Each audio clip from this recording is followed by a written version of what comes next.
উন্নত চিকিৎসায় ওসমান হাদিকে নিয়ে সিঙ্গাপুরের পথে এয়ার অ্যাম্বুলেন্স। বিদেশ যাত্রায় তার সঙ্গী দুই ভাই। এর আগে কড়া নিরাপত্তার মধ্য দিয়ে তাকে এভারকেয়ার হাসপাতাল থেকে অ্যাম্বুলেন্সে করে শাহজালাল আন্তর্জাতিক বিমানবন্দরে নেওয়া হয়। পরে দুপুর 1:55 তাকে নিয়ে রওনা হয় এয়ার অ্যাম্বুলেন্সটি। হাদির পরিবার জানায় তার সাথে সিঙ্গাপুর যাচ্ছেন আমিনুল হাসান ফয়সাল, যিনি হাদির রাজনৈতিক সহযোদ্ধা, ও ভাই ওমর বিন হাদি। গত শুক্রবার রাজধানী পল্টনে দুর্বৃত্তর গুলিতে গুরুতর আহত হন ঢাকা ৮ আসনের সম্ভাব্য স্বতন্ত্র প্রার্থী শরীফ ওসমান হাদি।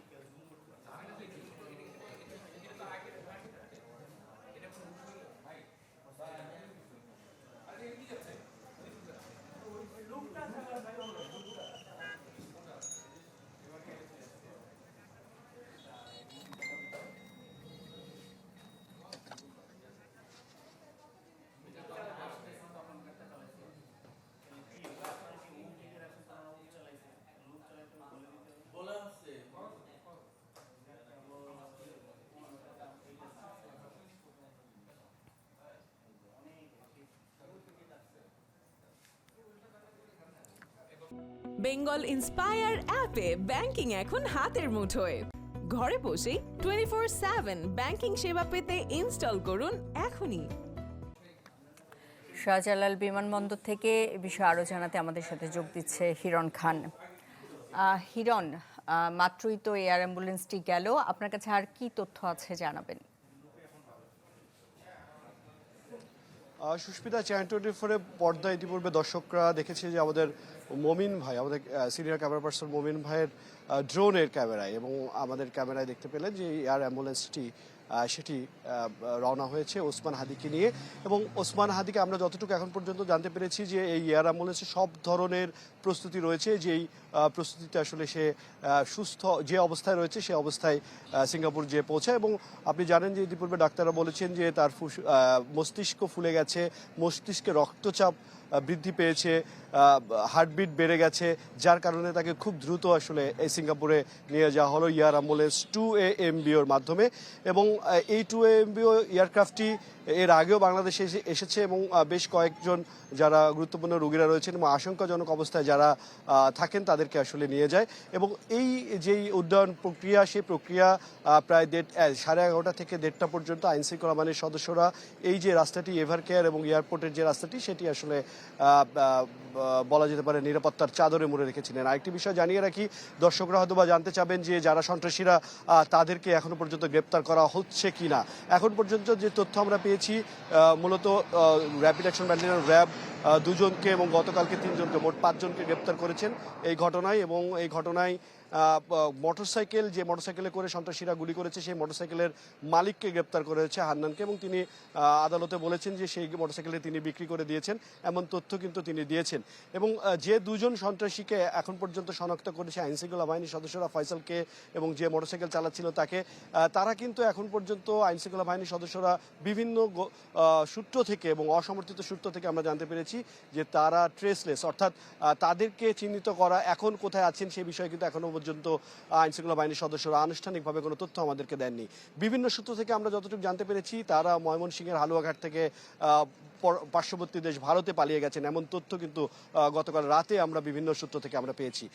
এখন পর্যন্ত আইনশৃঙ্খলা বাহিনীর সদস্যরা শুধুমাত্র যারা গুলি করেছেন, আমরা জানি যারা কন্ট্যাক্ট কিলার তারা এই ধরনের ঘটনা ঘটান, তবে এর পিছনের কুশীলব কারা এবং এটি রাজনৈতিক নাকি ব্যক্তিগত ইস্যু, সব বিষয় আসলে আইনশৃঙ্খলা বাহিনীর সদস্যরা এবং গোয়েন্দারা নজরদারিতে রেখেছেন এবং সব বিষয় তদন্ত করছেন তারা।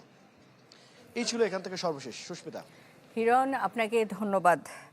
হযরত শাহজালাল আন্তর্জাতিক বিমানবন্দর থেকে আমাদের সাথে যুক্ত হয়েছিলেন হিরণ খান। এবারে চলে যেতে চাই এভারকেয়ার হাসপাতালে, সেখানে আছেন জিনিয়া কবির সূচনা। সূচনা, ওসমান হাদিকে তো নিয়ে যাওয়া হলো, আপনার কাছে কি তথ্য আছে ডাক্তাররা শেষ মুহূর্তে কোনো ধরনের ব্রিফিং করেছে কিনা, করলে জানাবেন।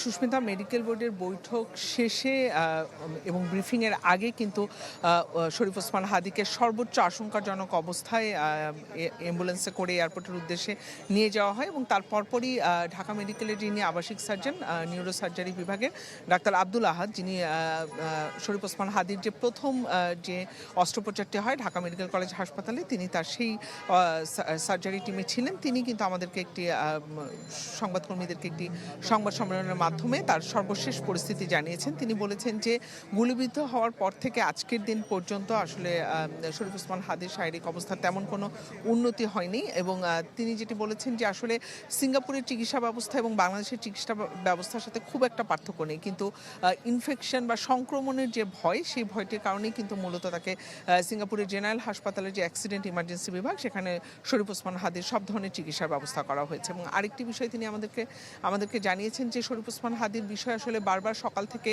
বৈঠক চলছিল যে তাকে যে নিয়ে যাওয়া হবে এখান থেকে আইসিইউ অ্যাম্বুলেন্সে এবং তারপর এয়ার অ্যাম্বুলেন্সে, এবং সিঙ্গাপুরের যে দুজনের যে চিকিৎসক টিম তারা এলেই কিন্তু তারপরে তাকে হস্তান্তর করা হয় শরীফ ওসমান হাদিকে, কারণ আসলে এই বিষয়টি খুবই স্পর্শকাতর ছিল যাতে তার কোনো ধরনের শারীরিক অবস্থার অবনতি না হয়। এই যে হস্তান্তর প্রক্রিয়া, এই প্রক্রিয়ার মধ্যে দিয়েও যেন তিনি কোনো ধরনের সংকটাপন্ন তিনি না হয়ে যান, সেই বিষয়টি খেয়াল রাখতেই কিন্তু এত বেশি সতর্ক ছিলেন সব চিকিৎসকরা এবং সর্বোচ্চ চিকিৎসা তাকে এখানে দেওয়া হয়েছে, সব ধরনের ব্যবস্থা নেওয়া হয়েছে। আরেকটি সুখবর দিয়েছেন মেডিকেল বোর্ডের চিকিৎসকদের বরাদ দিয়ে ডাক্তার আব্দুল আহাদ আমাদেরকে জানিয়েছেন যে আসলে তার অন্যান্য অর্গানে কোনো ধরনের সংক্রমণ পাওয়া যায়নি, মস্তিষ্কে ফোলাভাবটা রয়েছে কারণ রক্ত জমাট বেঁধে গিয়েছিল। এবং তিনি আরেকটি কথা জানিয়েছেন যে এটি আপনারা জানেন যে তার চোয়াল থেকে গুলিটি লেগে মস্তিষ্ক দিয়ে যেটি মাথা দিয়ে বের হয়ে যায় এবং সে কারণেই কিন্তু মস্তিষ্কে ছিটে ছিটে রক্ত জমাট বাঁধা যেগুলো রয়েছে সেগুলো রয়ে গেছে সেখানে, সেটি এখনও অপসারণ করা যায়নি অপারেশনের মধ্য দিয়ে।